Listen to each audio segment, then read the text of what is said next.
Dear students, welcome back. मुझे पता है कि मेरे कई अब जो है सेकेंड सेमेस्टर जो FY UGP के जो स्टूडेंट हैं जिन्होंने पिछले साल आफ्टर CUET UG एडमिशन लिया है वो इंतज़ार करते हैं इस सीरीज़ का। इसलिए मैं सारे अपने बिजी टाइम से कुछ समय निकाल के जरूर आप लोगों के लिए मैं वीडियो बनाने की कोशिश करता हूँ। ये जो वीडियो है ये पार्ट 2 है। आपको पता है पार्ट 1 आप में से कई लोगों ने देखा है। हम चर्चा कर रहे हैं evolution of public administration as a distinct academic discipline. कैसे आज जो पब्लिक एडमिनिस्ट्रेशन जो सब्जेक्ट हम पढ़ते हैं इतना इंपॉर्टेंट है, उसका उदय कैसे हुआ, इवोल्यूशन कैसे, उसकी जर्नी कैसी रही, उस पर हम लोगों ने जो उसका पैराडाइम प्रिंसिपल था वो हम लोगों ने फर्स्ट पार्ट में देखा था। इस पार्ट में उससे भी अधिक इंपॉर्टेंट हम उसकी थ्योरेटिकल जर्नी देखेंगे कि कैसे कैसे डिफरेंट थ्योरेटिकल अप्रोचेज अपनाए गए, कैसे थ्योराइज किया गया पब्लिक एडमिनिस्ट्रेशन के फील्ड को, और एक उसकी जो यात्रा है उसको हम लोग नजर डालेंगे एग्जामिनेशन पर्पज से। ये सेकेंड सेमेस्टर में जो BA ऑनर्स पॉलिटिकल साइंस है 4 ईयर FUGP उसके लिए बनाई गई है, लेकिन हर एग्जाम के लिए ये इंपॉर्टेंट होगी। So let us begin. इससे पहले कि हम लोग डिस्कस करें, ये मैंने पिछले वीडियो से जस्ट ले लिया है। पैराडाइम थ्योरी अप्रोचेज, इसको पढ़ लीजिएगा। अब मैं इसको एक्सप्लेन नहीं कर रहा हूं, फर्स्ट वीडियो में आप देख लीजिएगा, लेकिन यहां पे हम लोग हैं थ्योरी। मतलब एक लाइन में कहें तो पैराडाइम जरूर समझ लीजिएगा। ये एक ब्रॉड जो है एक बाउंड्री होती है, एक घेरा होता है। थ्योरेटिकल जितने भी रिसर्च होते हैं, थ्योरी बनाई जाती है किसी भी विधा में, किसी भी सब्जेक्ट में, वो उस बाउंड्री से बाहर नहीं जाती है। एक तरह का समझ लीजिए ओवर आर्किंग एक्सेप्टेबल जो नॉर्म्स, वैल्यूज, प्रिंसिपल्स, जो प्रथा है उसको पैराडाइम कहते हैं। और थ्योरी जो है वो क्या है, एक लाइन, जैसे न्यूटन का आपने देखा न्यूटन लॉ, वो एक थ्योरी है। कोई भी एक प्रपोजिशन जो बहुत ही रिसर्च करके ऐसी लिखी जाती है लैंग्वेज में जो हर जगह, हर समय, हर काल परिस्थिति में वो सही होती है, लेकिन इन ए गिवन पैराडाइम। याद रखिएगा, उस पैराडाइम के बाहर जाने पर, जैसे न्यूटन के लॉ जो है क्वांटम मैकेनिक्स के पैराडाइम में फेल कर जाती है। एक अपने पैराडाइम में वो जो प्रपोजिशन होती है वो सही होती है, उसमें ताकत होती है कुछ नेचुरल या सोशल वर्ल्ड के फिनोमेना को एक्सप्लेन करने की, उसको थ्योरी कहते हैं। अप्रोचेस को पढ़ लीजिएगा, बहुत ज्यादा टाइम हो जाएगा। लेट अस मूव अहेड, या फर्स्ट वीडियो देख लीजिएगा। अब हम लोग जो मेन जिसके लिए मैंने ये वीडियो बनाया है वो है theoretical journey of public administration. कैसे जो है एक यात्रा हुई है थ्योरेटिकल या थ्योराइजेशन की पब्लिक एडमिनिस्ट्रेशन में। चलिए देखते हैं। 125 साल में, आपको पता है कि 1887 में वुड्रो विल्सन ने एक आर्टिकल लिखा, द स्टडी ऑफ एडमिनिस्ट्रेशन। एक आर्टिकल थी छोटी सी, आप उसको पढ़ सकते हैं नेट पे। उससे शुरुआत हुई पब्लिक एडमिनिस्ट्रेशन नाम के सब्जेक्ट की एक जर्नी, और उसको बहुत मुसीबत झेलनी पड़ी। आपने देखा, मैंने आपको पूरी उसके पैराडाइम या एरा बताए हैं, कैसे उसको चैलेंज झेलने पड़े, कैसे उसको सौतेला व्यवहार हुआ पॉलिटिकल साइंस और मैनेजमेंट के फैकल्टी में। फिर अपनी उन्होंने अलग अस्तित्व बनाया, पब्लिक पॉलिसी पर फोकस किया, और फिर गवर्नेंस पैराडाइम में गए। तो क्या इसी के साथ साथ ना एक थ्योरी की भी जर्नी चलती है, और दोनों बहुत गडमड भी है, आपको कई उसमें कॉमन नजर आएंगे। ऐसा होगा ही, क्योंकि थ्योरेटिकल जर्नी और पब्लिक एडमिनिस्ट्रेशन के उदय की जर्नी तो कहीं ना कहीं मैच तो एक होना ही है। तो चलिए शुरू करते हैं। ये इसको ये अगेन मैंने जो है बहुत सारे सोर्सेस से मैंने लिया है, निकोलस हेनरी से लेके इग्नू से। मुझे जो समझ में आया इस तरीके से ये जर्नी हुई है। मतलब पहला जो सबसे पहले जो है क्लासिकल थ्योरी का, मतलब कि एक टाइम था। क्लासिकल थ्योरिस्ट कह लीजिए, मैकेनिस्टिक थ्योरी, ऑर्गेनाइजेशन को एक क्लोज ऑर्गेनाइजेशन मानते थे। आगे हम लोग देखेंगे, इसको मैं एक्सप्लेन करूंगा। ये शुरुआत हुई अर्ली 20th सेंचुरी। 1911 में साइंटिफिक मैनेजमेंट थ्योरी आई, फिर ब्यूरोक्रेटिक थ्योरी आया वेबर का, ये सब वहां पे देखेंगे। उसके बाद जो 1920 से लेकर 1950 तक जो है वो ह्यूमन रिलेशन और बिहेवियरल अप्रोच का जमाना चला। आपको पता है कि बिहेवियरल रिवॉल्यूशन जो है 1950 के आसपास में, सेकेंड वर्ल्ड वॉर खत्म हुई थी, पूरे सोशल साइंस को उसने जो है आच्छादित कर दिया था, या पूरा स्विप अवे कर दिया था। तो इससे जो है ये भी बचा नहीं रहा पब्लिक एडमिनिस्ट्रेशन। लेकिन उसके कई दशक पहले जो है एल्टन मायो ह्यूमन रिलेशन नाम का एक जो थ्योरेटिकल अप्रोच है वो लेके आके उन्होंने ह्यूमन कहिए बिहेवियरल रिवॉल्यूशन जो है उसकी स्थापना पब्लिक एडमिनिस्ट्रेशन में पहले ही कर दी थी इल्टन मायो। तो ये दूसरा दौर था ह्यूमन रिलेशन बिहेवियरल अप्रोच का दौर।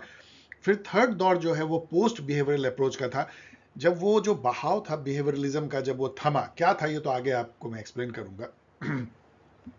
जब वो थमा तो न्यू पब्लिक एडमिनिस्ट्रेशन के रूप में जो है post behavioural approach I. NPA बहुत ही स्ट्रांग एक मूवमेंट थी, जिसमें कि पब्लिक स्पिरिटेडनेस को फिर से वापस लाने की कवायद थी 1970 में। फिर नियो लिबरल अप्रोच आया, कोल्ड वॉर खत्म हुआ, यूएसएसआर का ढह गया, और उसके साथ ही पूरी दुनिया जो है अमेरिकन नियो लिबरलिज्म के आगोश में आ गई। उसको नियो लिबरल ग्लोबलाइजेशन कहते हैं। और उसको उस एरा के लिए जो पब्लिक एडमिनिस्ट्रेशन चाहिए थी वो न्यू पब्लिक मैनेजमेंट लेकर के आती है। तो न्यू पब्लिक मैनेजमेंट जो थी वो नियो लिबरल एरा की पब्लिक एडमिनिस्ट्रेशन थी, जो बाजार से प्रभावित थी, जिसमें कि प्राइवेट सेक्टर के मैनेजमेंट स्टाइल को पब्लिक सेक्टर में अपनाने की कवायद थी। और ये 2000 तक चला, मतलब 10 साल 15 साल चला। उसके बाद उसको एक तरह से डिस्कार्ड कर दिया गया और फिर गवर्नेंस अप्रोच आई, जो अभी भी चल रही है, जिसमें कि गुड गवर्नेंस उसको रिप्रेजेंट करता है। हम लोग इन सब को डिटेल में देखेंगे। मैंने एक खाका खींचा, तो यदि आप बहुत क्विकली देखिए तो सबसे पहले क्लासिकल थ्योरी का जमाना है, अर्ली 20th सेंचुरी। फिर theories based on human relation, behavioural approach, post behavioural approach, उसको एनपीए कह सकते हैं, न्यू लिबरल अप्रोच एनपीएम कह सकते हैं, और फिर गवर्नेंस अप्रोच। अब एक एक करके हम लोग इसको थोड़ा एक्सप्लेन करेंगे। क्लासिकल यदि एरा देखिए, क्लासिकल पब्लिक एडमिनिस्ट्रेशन थ्योरीज, तो इसके फीचर क्या थे?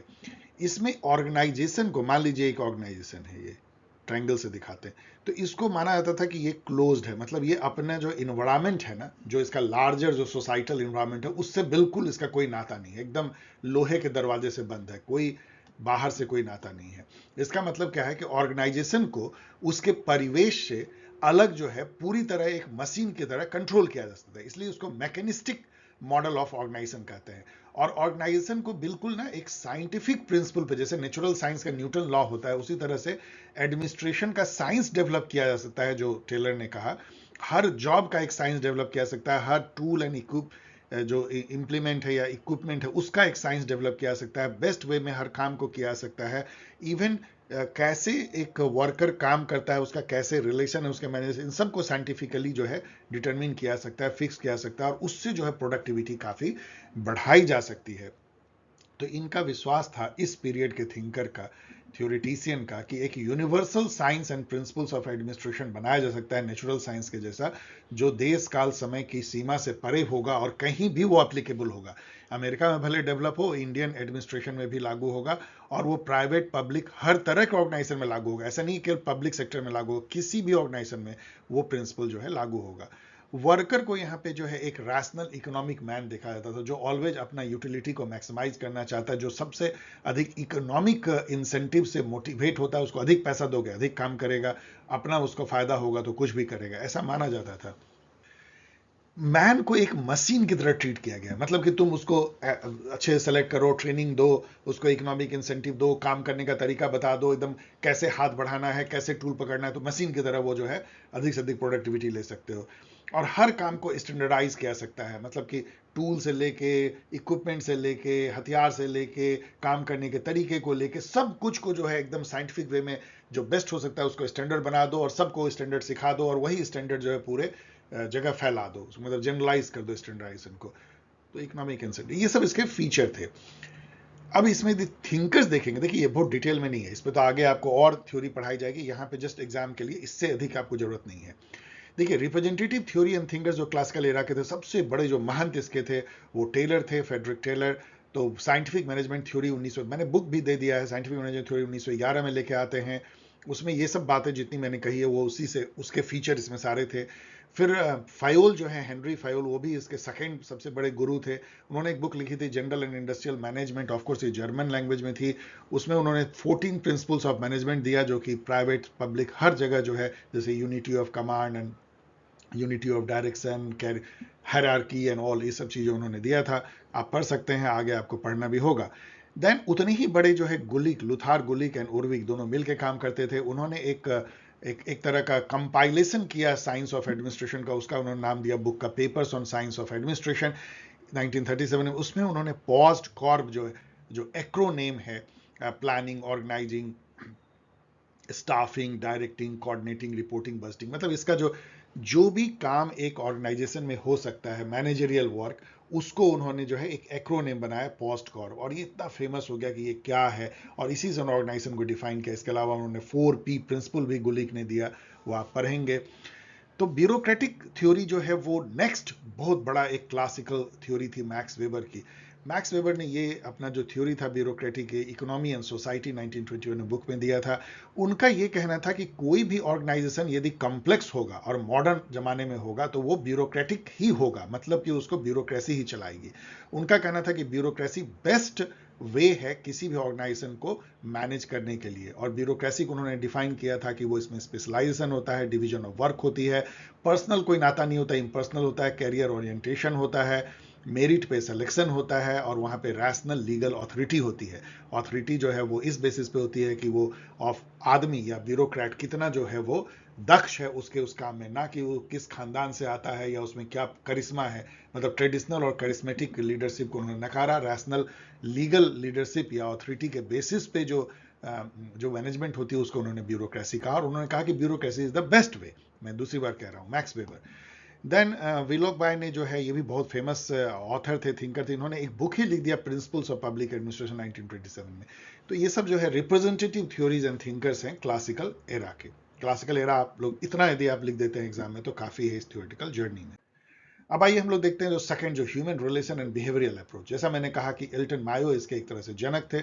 चलिए पहले यहीं आते हैं, फिर इसके फीचर देखेंगे। एल्टन मायो ने एक एक्सपेरिमेंट किया था जिसको हॉथरेनियन एक्सपेरिमेंट कहते हैं, और उसके बाद उन्होंने ये बुक भी लिखी थी। वो एक्सपेरिमेंट तो लेट 20s में हुई थी, लेकिन 33 में उन्होंने बुक लिखा the human problem of an industrial civilisation. Basically Elton Mayo का कहना था कि टेलर ने जो कहा था ना कि मैन एक इकोनॉमिक वर्कर, एक इकोनॉमिक मैन है, वो सही, पूरी तरह सही नहीं है। जो वर्कर होता है फैक्ट्री में या किसी भी ऑर्गेनाइजेशन में, वो एक सोशल मैन होता है। वो अपने परिवार, अपने सोशियो कल्चरल परिवेश, उसमें बिल्कुल जो है वो इम्बेडेड होता है, धसा होता है, और उससे वो बहुत गाइडेड होता है। वो वर्क प्लेस पे भी अपनी एक समाज बनाता है। जब वो ग्रुप बनाता है इनफॉर्मल, चाय के शॉप पे, कैंटीन में, पानी के जहाँ एक रखी हुई है पानी के पीने की कॉमन जगह पे, लॉबी में, तो वो कोई ऑर्गेनाइजेशन उसको नहीं गाइड करता है कैसे ऑर्गेनाइजेशन। वो फॉर्मल ऑर्गेनाइजेशन नहीं होती है, वो इनफॉर्मल ऑर्गेनाइजेशन होती है, और वो ज़्यादा मजबूत हो जाती है फॉर्मल ऑर्गेनाइजेशन से। ये उन्होंने बहुत सारे एक्सपेरिमेंट से बताया। और उन्होंने कहा कि इकोनॉमिक मोटिव के अलावा या इकोनॉमिक इंसेंटिव के अलावा नॉन इकोनॉमिक इंसेंटिव से भी जो है वर्कर गाइडेड होते हैं, कि उनको कितनी प्रशंसा मिल रही है, उनको कैसा माहौल मिल रहा है, वर्किंग कंडीशन कैसे है। बाद में फ्रेडरिक हर्जबर्ग ने इसको तो टू फैक्टर थ्योरी देकर के साबित भी किया। तो ये सारे जो थॉट थे कि ह्यूमन बिहेवियर और ऑर्गेनाइजेशनल सेटिंग में कैसे होता है और उससे ऑर्गेनाइजेशन कैसे अफेक्टेड होता है, ये बिहेवियरल अप्रोच का एक फीचर था। अब आइए दूसरे फीचर को देख के फिर यहाँ लौटते हैं। तो इन्होंने जो बिहेवियरल अप्रोच था, उसने importance of understanding human behaviour and psychology in the management of public organisation और any organisation for that matter. तो यहाँ बहुत सारे साइकोलॉजिस्ट आ गए। अब्राहम मैस्लो आ गए, हायरार्की ऑफ नीड लेके। फ्रेडरिक हर्जबर्ग मैं बता रहा हूँ, टू फैक्टर थ्योरी दूसरी बार बता रहा हूँ। डगलस मैकग्रेगर आ गए, theory of X and Y लेके। तो मतलब एक वर्कर के सोशल एस्पेक्ट और साइकोलॉजिकल एस्पेक्ट पे रिसर्च होने लगा, और उससे ऑर्गेनाइजेशन में कैसे प्रोडक्टिविटी जो है अफेक्ट होती है, कैसे मैनेजमेंट और वर्कर का रिलेशन होता है, ऑर्गेनाइजेशन में कैसा कल्चर बनता है, इन सब पे जो है बात होने लगी। ऑर्गेनाइजेशन को एक सोशली कंस्ट्रक्टेड कोऑपरेटिव वेंचर कहा। ये मैंने जो लाइन लिया है फ्रेड, ये जो है बेसिकली चेस्टर बार्नार्ड से लिया है, जिन्होंने काफ़ी काम किया था सोशल साइकोलॉजी पे। तो उनका कहना था कि ऑर्गेनाइजेशन एक सोशली कंस्ट्रक्टेड जो है वो एक वेंचर है। दो या दो से अधिक लोग मिलकर के जो है एक पर्टिकुलर एम को पूरा करने के लिए सोशली कंस्ट्रक्ट करते हैं ऑर्गेनाइजेशन को। तो मतलब एक सोशल ऑर्गेनाइजेशन है। वर्कर एज सोशल मैन है, embedded into their socio cultural setting. मैं एक्सप्लेन कर चुका हूँ। नॉन इकोनॉमिक इंसेंटिव इंपॉर्टेंट होता है, इनफॉर्मल ऑर्गेनाइजेशन इंपॉर्टेंट होता है, और इनफॉर्मल ऑर्गेनाइजेशन में जो सूचनाओं का आदान प्रदान होता है वो फॉर्मल ऑर्गेनाइजेशन के सूचना से बहुत तेजी से फैलता है। उसको ग्रेप वाइन कहते हैं। कई जगह आपको एग्जाम में पूछा जाता है ग्रेप वाइन। जैसे अंगूर के लत होते हैं, उसी तरीके से एकदम कॉम्प्लेक्स वे में तुरंत जो है इंफॉर्मेशन फैल जाती है इनफॉर्मल ऑर्गेनाइजेशन से, चाय के दुकान, कैंटीन से लेके और लॉबी तक में, कि ये हो रहा है, ये हो रहा है। यदि किसी मैनेजर को कई बार जो है यदि कोई सूचना को फैलानी होती है ऑफिशियल, तो उसको वो जो है इनफॉर्मल ऑर्गेनाइजेशन के थ्रू जल्दी से फैला देते हैं। बिहेवियरल रिवोल्यूशन जो था वो पूरा स्वीप कर रहा था सोशल साइंस को, और वो पब्लिक एडमिनिस्ट्रेशन को भी स्वीप कर रहा था। उसमें लॉजिकल पॉजिटिविज्म और इंपेरिसिज्म और डिसीजन मेकिंग थ्योरी, ये सब उसके अंदर आता है। लॉजिकल पॉजिटिविज्म क्या था, जिसको कि हर्बर्ट साइमन ने अपनाया। मतलब एक तरह का इंपेरिसिज्म था, मतलब कि क्वांटिफिकेशन, डेटा, ऑब्जर्वेशन, इस पे बेस्ड। मतलब कहने का था कि कोई भी बात यदि सच है, लॉजिकल पॉजिटिविज्म कहता था, तभी है जबकि उसको हम सेंस एक्सपीरियंस से उसको हम अपने से टेस्ट कर सकें कि वो सच है कि नहीं है, या कोई लॉजिकली कोई स्टेटमेंट है जो लॉजिकली करेक्ट है, जैसे कि 2+2 4 होता है, तो उसको हम सेंस एक्सपीरियंस से क्या टेस्ट करेंगे, उसको हम मान लेते हैं। तो या तो वो लॉजिकली सही हो, या नहीं तो पॉजिटिविज्म हो। पॉजिटिविज्म का मतलब होता है कि जो हम सेंस एक्सपीरियंस से टेस्ट कर सकते हैं। कोई बोलेगा कि लकड़ी हार्ड होता है, तो हम उस लकड़ी को छू के देखेंगे और कहेंगे यस ये तो हार्ड होता है। तेल चिकना होता है, तेल को छू के देखेंगे चिकना होता है, पॉजिटिविज्म है। बाकी जो है कोई हमें कुछ भी बोलेगा कि देखो ये ऐसा होता है, जिसको हम अपने सेंस एक्सपीरियंस से हम नहीं टेस्ट कर सकते, उसको हम सच नहीं मानेंगे। ये लॉजिकल पॉजिटिविज्म मतलब एकदम यथार्थवाद कह लीजिए। और उसी से जो है डिसीजन मेकिंग थ्योरी भी उन्होंने दिया, हर्बर्ट साइमन ने। तो ये सब जो है फीचर्स थे बिहेवियरल अप्रोच के या ह्यूमन रिलेशन अप्रोच के। इसमें जो मैंने एल्टन मायो तो बता ही दिया, उससे शुरुआत होती है। चेस्टर बर्नार्ड भी आपको बताया, जिन्होंने कहा था कि ऑर्गेनाइजेशन एक सोशली कंस्ट्रक्टेड कोऑपरेटिव वेंचर है। सोशल ऑर्गेनाइजेशन का सोशल साइड उन्होंने देखा। उन्होंने एक बहुत फेमस बुक लिखा था 1938 में, द फंक्शंस ऑफ एग्जीक्यूटिव। इसका बहुत असर पड़ा था हर्बर्ट साइमन पे, जो कि इस पूरे जो फेज है उसके महंत कहे जा सकते हैं। जैसे टेलर जो है क्लासिकल अप्रोच के महंत थे, तो हर्बर्ट साइमन जो है वो बिहेवियरल अप्रोच के महंत थे। इनका हर्बर्ट साइमन का इन पे बहुत, सॉरी, चेस्टर बर्नार्ड का इन पे बहुत असर पड़ा था। इन्होंने एक बुक लिखा एडमिनिस्ट्रेटिव बिहेवियर। उसमें उन्होंने ये कहा कि जो एक एडमिनिस्ट्रेटिव मैन जो होता है ना, वो इकोनॉमिक मैन से अलग होता है। वो जो डिसीजन लेता है वो बहुत रैशनल नहीं होता है, वो बाउंडेड रैशनलिटी होती है। वो बेस्ट डिसीजन नहीं ले पाता है, वो गुड एनफ डिसीजन लेता है। वो मैक्सिमाइजर नहीं होता है, वो सेटिस्फाइसर होता है। इस तरह की बातें करके उन्होंने रिवोल्यूशनाइज कर दिया कि कैसे बिहेवियर और साइकोलॉजी जो है वो डिसीजन मेकिंग में इंपॉर्टेंट होती है, ऑर्गेनाइजेशन में कैसे डिसीजन लिए जाते हैं हर लेवल पे। और ये इतना इंपॉर्टेंट थीसिस था कि इसके लिए उनको जो है नोबेल प्राइज मिला एडमिनिस्ट्रेटिव बिहेवियर के लिए, बहुत बाद में मिला। और इकोनॉमिक्स के भी उतने ही बड़े वो ज्ञाता थे। इनफैक्ट इकोनॉमिक्स के लिए मिला या पब्लिक एडमिनिस्ट्रेशन में कहना मुश्किल है। ये हर्बर्ट साइमन ऐसे महान विद्वान थे, वो आर्टिफिशियल इंटेलिजेंस के भी उतने बड़े ज्ञाता थे, computer artificial intelligence. Herbert Simon. Mary Parker Follett जो है वो भी बहुत इंपॉर्टेंट इस फेज की थी। उन्होंने बहुत सारे बुक लिखे, इसमें सबसे इंपॉर्टेंट डायनेमिक एडमिनिस्ट्रेशन है। उनका भी यही कहना था कि ऑर्गेनाइजेशन में जो साइकोलॉजी होती है, सोशियोलॉजी होती है, उसको समझने की जरूरत है। वर्कर और मैनेजर के बीच में जो आदमी आदमी का जो नाता होता है, और ऑर्गेनाइजेशन में जो कन्फ्लिक्ट होते हैं वो कंस्ट्रक्टिव होते हैं, ऐसा नहीं कि मारपीट होती है। और यदि ऑर्गेनाइजेशन में वर्कर और मैनेजर के बीच में कन्फ्लिक्ट है और उसको यदि सुलझाया जाए कंस्ट्रक्टिव वे में, जिसको उन्होंने इंटीग्रेशन कहा था, तो उससे जो है आप आगे बढ़ती है ऑर्गेनाइजेशन। लेकिन यदि उसको दबा दिया जाए, डोमिनेट किया जाए या कंप्रोमाइज हो, तो ऑर्गेनाइजेशन पीछे जाती है। इस तरह की बातें उन्होंने कही थी। उन्होंने पावर का भी उसी तरह का डेफिनेशन दिया था जो आना आर्डेंट ने दिया था, कि मिल करके कुछ जब क्रिएट करते हो ऑर्गेनाइजेशन में, तो पावर होती है, ताकत होती है।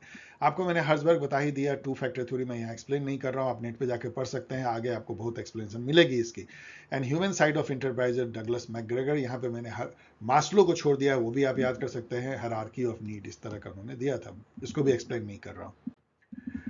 अब आइए क्या होता है कि जर्नी आगे बढ़ती है। अब हम बिहेवियरल रिवॉल्यूशन तो 1950 के आसपास आई, वो खत्म हो गई। उसके बाद 1970 में जो है एक नया मूवमेंट आया, वो था पोस्ट बिहेवियरल अप्रोच, जिसको कि न्यू पब्लिक एडमिनिस्ट्रेशन के रूप में आया, एनपीए।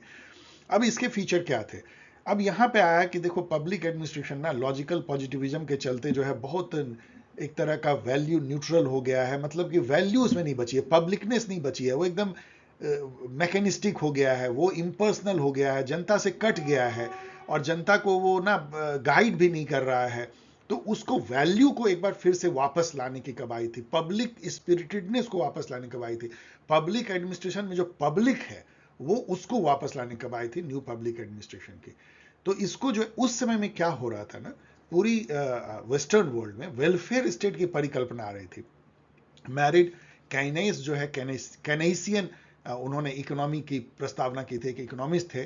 उन्होंने ये कहा था कि गवर्नमेंट को ढेर सारा खर्चा करना चाहिए, पुल बनाना चाहिए, जो है मकान बनाना चाहिए, इंफ्रास्ट्रक्चर, रोड, पोर्ट, एयरपोर्ट। इससे जो है क्या होगा, जब मनी पंप करेगी सरकार तो जॉब बढ़ेगा, डिमांड बढ़ेगा, इससे इकोनॉमी, तो डिमांड लेड इकोनॉमी का एक उस समय जोर चला था। और ये भी हुआ था कि एक स्टेट को जो है अपनी जनता का वेलफेयर का ध्यान रखना चाहिए। आपने कौटिल्य का अर्थशास्त्र में पढ़ा, उसको फ्री जो है राशन देना या एम्प्लॉयमेंट देना, एज ओल्ड में केयर करना, या फ्री एजुकेशन देना, हेल्थ केयर देना, तो ये भी गवर्नमेंट का एक काम है। तो उससे अपने को अलाइन करने के लिए न्यू पब्लिक एडमिनिस्ट्रेशन आई।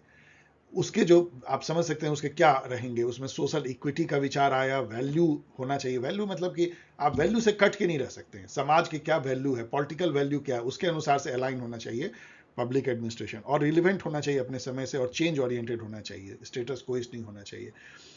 ये भी आपको पता होगा, अब आगे आप बहुत पढ़ेंगे कि 3 मिनोब्रुक कॉन्फ्रेंस हुई है, हर 20-20 साल पे होता है, जिसमें पब्लिक एडमिनिस्ट्रेशन के थ्योरेटिकल जर्नी का एक लेखा जोखा लिया जाता है। पहला मिनोब्रुक कॉन्फ्रेंस 1968 में हुआ, जिसमें ड्वाइट वॉल्डो, यहाँ पे आप देख सकते हैं, और फ्रैंक मरेनी, ये दोनों इसके महंत थे।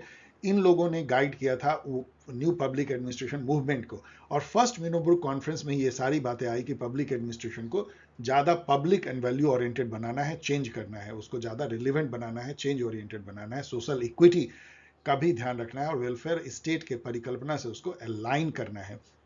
ये सारी बातें फर्स्ट मिनोब्रुक कॉन्फ्रेंस में हुई थी।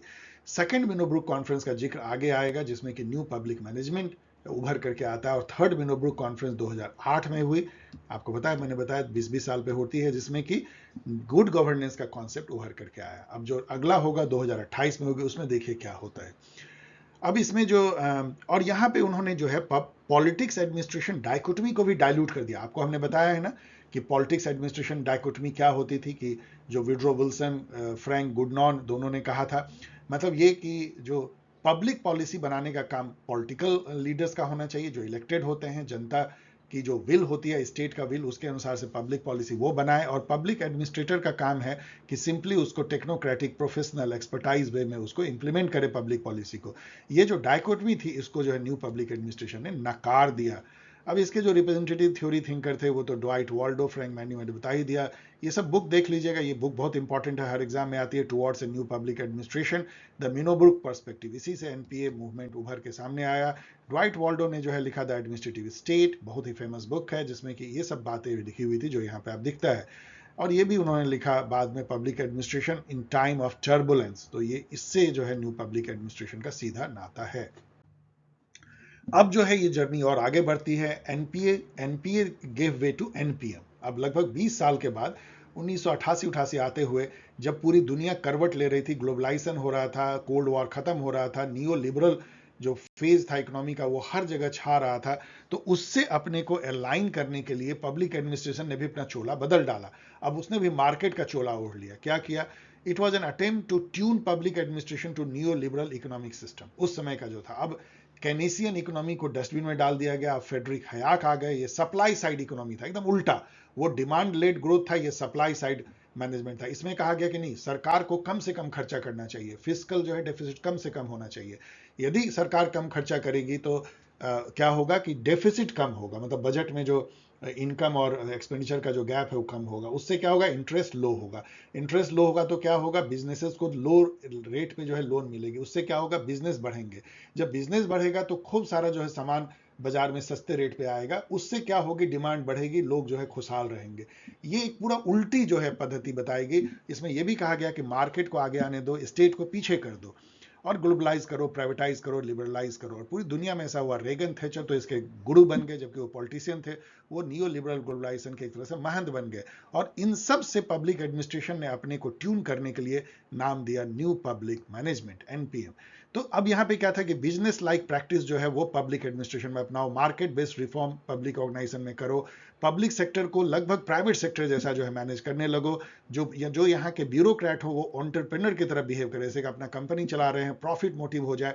और जो सिटीजन है उसको कस्टमर की तरह बिहेव करो, उसको सर्विस देना शुरू करो। Citizen charter charter charter of demand, citizen सेवा, guaranteed service, home delivery, like this, इस टाइप के कॉन्सेप्ट करो। ई गवर्नेंस लाओ, पब्लिक और सिटीजन के बीच में जो है गैप को दूर करो, पब्लिक की सुनो, उसकी वॉइस को सुनो। इस तरह की बातें उसमें होने लगी।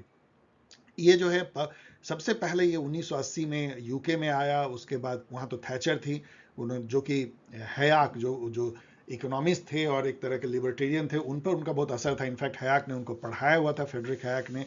तो थैचर ने अपनाया सबसे पहले इस थ्योरी को, एनपीएम को। बाद में ये ओईसीडी नेशन जो है, जो यूरोप के, जो यूरोप या जो कहिए ओसेनिया के जो डेवलप्ड कंट्री है, उसमें कनाडा, यूएसए, ऑस्ट्रेलिया, न्यूजीलैंड में छा गया, ओईसीडी कंट्री कहते हैं।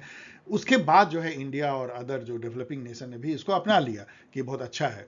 एनपीएम का जो बज वर्ड था, जो कि आपको बहुत उस समय सुनाई पड़ता था, अभी भी सुनाई पड़ता है, कि गवर्नमेंट को ना, यदि यदि मान लो कि पूरे सरकार को चलाना, यदि मान लो कि नाव जैसा खेना है, रोइंग करना है, तो कहा गया कि आप खुद रो मत करो, आप स्टीयर करो, किसी नाविक को दे दो रो करने के लिए, मतलब मार्केट को दे दो, प्राइवेट ऑर्गेनाइजेशन को दे दो, एमएनसी को दे दो, और खुद रेगुलेट करो। तो government to steer, not to row, citizen is customer, power को डिवॉल्व करो, डिसेंट्रलाइज करो, परफॉर्मेंस मेजर करो ब्यूरोक्रेट का, जो अच्छा परफॉर्म करे उसको ज्यादा पैसे दो, डिफरेंशियल पेमेंट करो, अपने सरकारी जॉब को कॉन्ट्रैक्ट दे दो, प्राइवेट को आउटसोर्स कर दो, प्राइवेट पब्लिक पार्टनरशिप लाओ, पीपीपी, एंटरप्रेन्योरियल स्पिरिट डेवलप करो ब्यूरोक्रेट में, लाइक दिस। ये सब अभी भी चल रहा है। इस समय के जो थिंकर थे, मैंने बताया फ्रेडरिक हयाक तो थे ही, लेकिन जो सबसे बड़े थिंकर जिन्होंने असर डाला वो था डेविड ऑसबॉर्न और टेड गैबलर। उन्होंने एक बुक लिखा री इन्वेंटिंग गवर्नमेंट, उसके आगे तो बहुत सारा और बात लिखी है, पढ़ लीजिए। 1992 में ये कहा जाता है कि एनपीएम मूवमेंट को इसने स्टैब्लिश किया, इस बुक ने, इसलिए ये एग्जाम में पूछा जाता है। इसके अलावा क्रिस्टोफर हुड, जिन्होंने की क्वाइन किया ये टर्म न्यू पब्लिक मैनेजमेंट, उन्होंने बुक लिखा the tools of government. Friedrich Hayek तो आपको मैंने बता ही दिया, वो इसके आइडियोलॉग थे, और मार्गरेट थैचर और रोनाल्ड रीगन अमेरिका और यूरोप, मतलब यूके में, वो इसके बेसिकली बन गए हर्बिंगर। वो इस पूरे आइडियोलॉजी को उन्होंने अमेरिका यूरोप में लिबरलाइजेशन और नियो लिबरल आइडियोलॉजी को फैला दिया, एनपीएम को। अब क्या हुआ कि 20 साल होते होते जब हम लोगों ने नई सेंचुरी में प्रवेश किया, 21st सेंचुरी, तो एनपीएम को नकार दिया गया। बहुत सारे पब्लिक एडमिनिस्ट्रेटिव थिंकर ने कहा कि ये बहुत नैरो इसका इकोनॉमिक फोकस है, ये ऐसे लगता है कि पब्लिक एडमिनिस्ट्रेशन और प्राइवेट एडमिनिस्ट्रेशन एक ही है, और पब्लिक एडमिनिस्ट्रेशन का जो पब्लिकनेस था वही उसी को किल कर दिया गया है। अब ये प्राइवेट सेक्टर जैसा दिखता है, लेकिन उसमें प्रॉफिट मोटिव दिखती है, कस्टमर दिखता है एक सिटीजन। ऐसा नहीं होता है। यदि कस्टमर दिखेगा तब तो जो रिच जो सिटीजन है उसको एक अच्छी सर्विस मिलेगी, उसको किसी सरकारी महकमे में वेटिंग लॉन्ज मिलेगा, उसको अच्छा फैसिलिटी मिलेगा, उसको कोल्ड ड्रिंक मिलेगा, और जो बेचारा फटेहाल गरीब है वो तो लाइन में खड़ा रहेगा। कस्टमर तो ऐसे ही होता है, कस्टमर में भेदभाव होता है, और हर जगह यदि प्राइवेट सेक्टर का मोटिव लिया जाए तो बहुत ही गलत हो जाएगा। तो इसको सोच करके ये कहा गया कि ये गलत है, एनपीएम मूवमेंट रॉन्ग डायरेक्शन में चला गया। इसमें फिर से जो है वैल्यू लाना होगा हमको, पब्लिक स्पिरिटेडनेस लाना पड़ेगा, पब्लिक इंटरेस्टेडनेस लाना पड़ेगा। जैसे मार्क मूर ने अपने बुक में कहा कि पब्लिक एडमिनिस्ट्रेशन का काम जो है क्रिएशन ऑफ वैल्यू है, पब्लिक वैल्यू क्रिएट करना है, और पब्लिक वैल्यू वो है जो पब्लिक वैल्यूबल मानती है। वो जो भी बोले, जैसे पब्लिक मानती है कि ऑनेस्टी होना चाहिए पब्लिक ऑर्गेनाइजेशन में, तो एक honest organisation, corruption free organisation को लाना पब्लिक वैल्यू है। यदि पब्लिक चाहती है कि सबको रोजगार मिले, तो जो एक पब्लिक ऑर्गेनाइजेशन का एम ये होता है कि कैसे हम सबको रोजगार दें। यदि पब्लिक चाहती है कि वेलफेयर करे, मतलब सरकार पब्लिक ऑर्गेनाइजेशन के थ्रू पब्लिक की सेवा करे, तो पब्लिक की सेवा करना जो है वो पब्लिक वैल्यू है, ना कि पैसे कमाना जो है ये जो है उसका मोटिव होना चाहिए। जब मतलब प्रॉफिट अर्निंग नहीं, बट कि क्रिएशन ऑफ पब्लिक वैल्यू जो है मोटिव होना चाहिए। ये सारी बातें आई, उससे उभर के आया गवर्नेंस का कॉन्सेप्ट। वैसे ये आया तो था, वर्ल्ड बैंक ने 1992 में एक रिपोर्ट पब्लिश किया था, जो मैंने यहाँ पे दिया भी है, गवर्नेंस एंड डेवलपमेंट। और ये जो वर्ल्ड बैंक की रिपोर्ट थी, ये सब सहारन जो अफ्रीका है, अफ्रीका का जो सब सहारन एरिया जो बहुत गरीबी है, उसमें बहुत रिसर्च के बाद लाया गया था कि वो एरिया क्यों डेवलप नहीं करता है। तो इसमें कहना था वर्ल्ड बैंक का कि गवर्नमेंट के बूते में नहीं है एक कंट्री के रिसोर्सेज को अपने से ही मैनेज कर लेना या डिसीजन लेके समस्या सॉल्व करना। जब तक सब लोग इसमें नहीं मिलेंगे, सब लोग मतलब civil society, market, MNC, public opinion, public leader, civil society और एनजीओज, और इवन इवन जो मीडिया एंड ओपिनियन लीडर, सारे लोग जब आ जाएंगे, जनता भी आ जाएगी साथ में, मिल करके यदि डिसाइड करेंगे कि कंट्री के रिसोर्सेज को कैसे मैनेज करना है, कैसे डिसीजन लेना है, कैसे इंप्लीमेंट करना है, मतलब जो जो मोदी जी कहते हैं ना, सबका साथ, सबका विश्वास, सबका सहयोग, वो जब तक नहीं होगा तब तक नहीं हो पाएगा। तो ये चीज को कहा गया गवर्नेंस। अब गवर्नेंस सुनने में तो लगता है गवर्नमेंट टाइप का ही लगता है, लेकिन गवर्नेंस जो है एक डिस्कोर्स है। डिस्कोर्स मतलब एक अलग मीनिंग दिया जाता है किसी वर्ड को। गवर्नेंस का मायने ये होता है कि मिल करके कोलैबोरेटिव पार्टिसिपेटिव वे में यदि गवर्नेंस किया जाए तो गवर्नेंस है। मतलब कि यदि सभी स्टेक होल्डर मिल करके किसी कंट्री के रिसोर्सेज या उसकी समस्याओं के बारे में निर्णय लें और उसको इंप्लीमेंट करें, तो ये गवर्नेंस मॉडल है। उसमें गवर्नमेंट सबसे बड़ी प्लेयर रहती है, लेकिन वही केवल नहीं रहती है।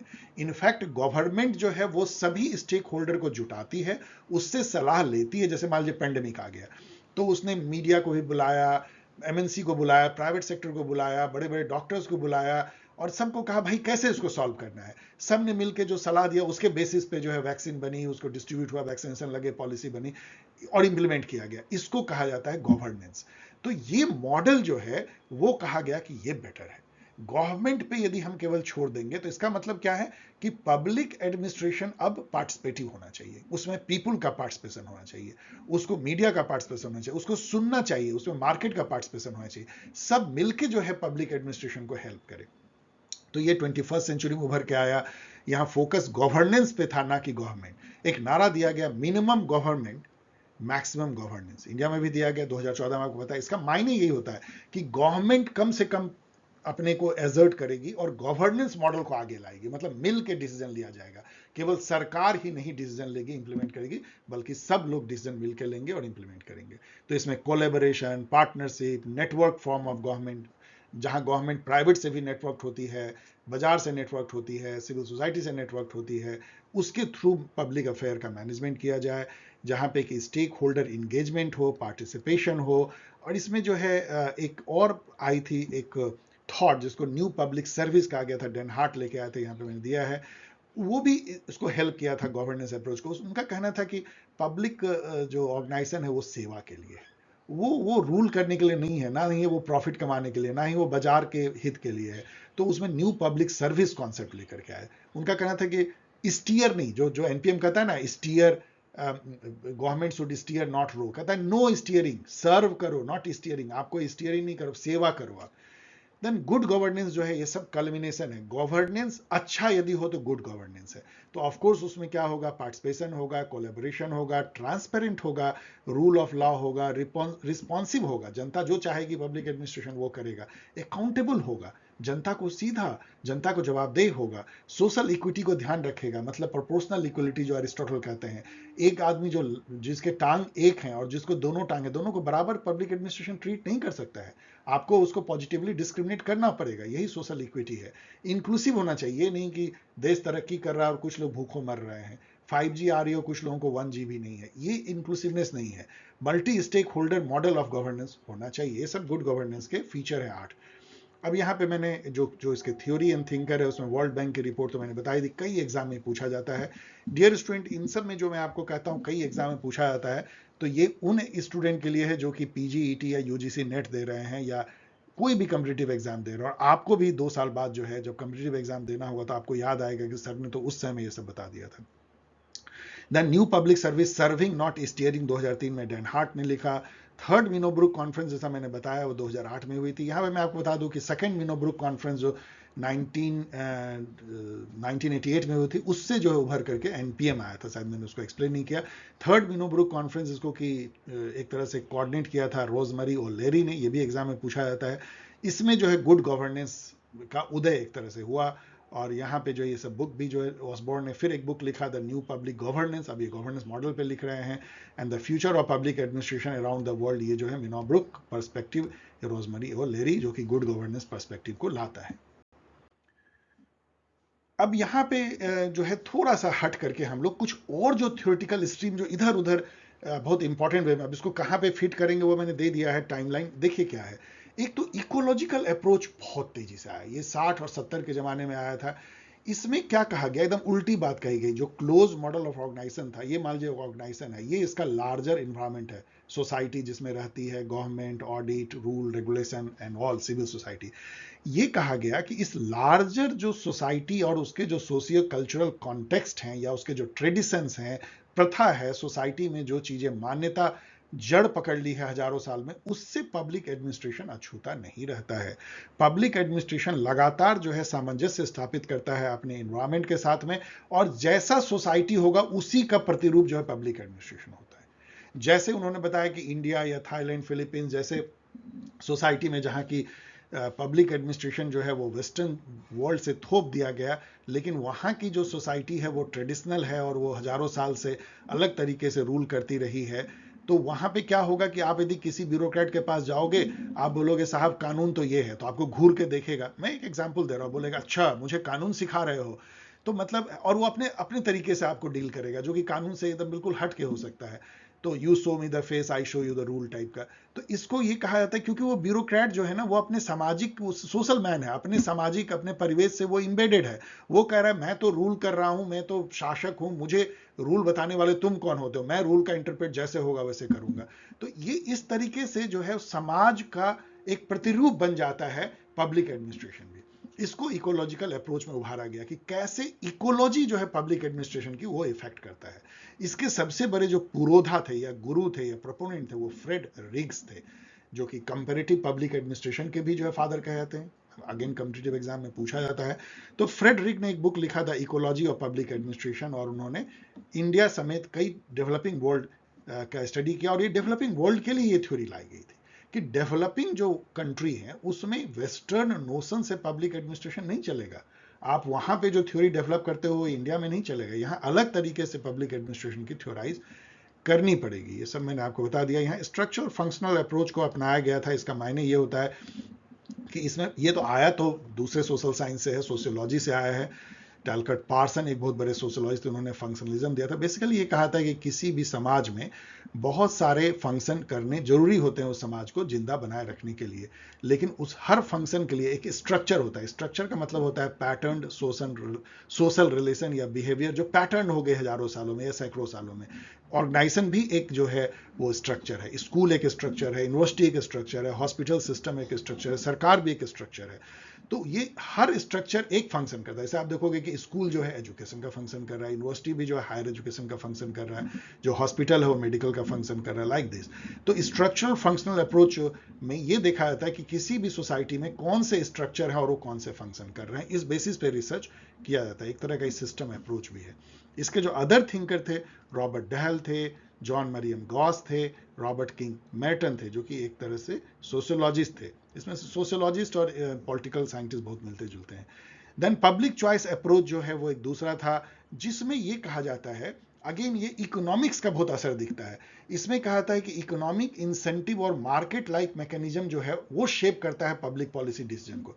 इसमें कहा गया कि देखो भाई, कोई भी हो जो पॉलिसी बना रहा है, जो सरकार चला रहा है, जो किसी डिपार्टमेंट का हेड है, कोई भी हो, कोई पब्लिक पॉलिसी बना रहा है, कोई इलेक्शन कमिश्नर है, कोई भी हो, सब अपने अपने इकोनॉमिक इंसेंटिव से जो है वो प्रभावित होते हैं। सबको अपना भला चाहिए, सब यूटिलिटी मैक्सिमाइजर होते हैं।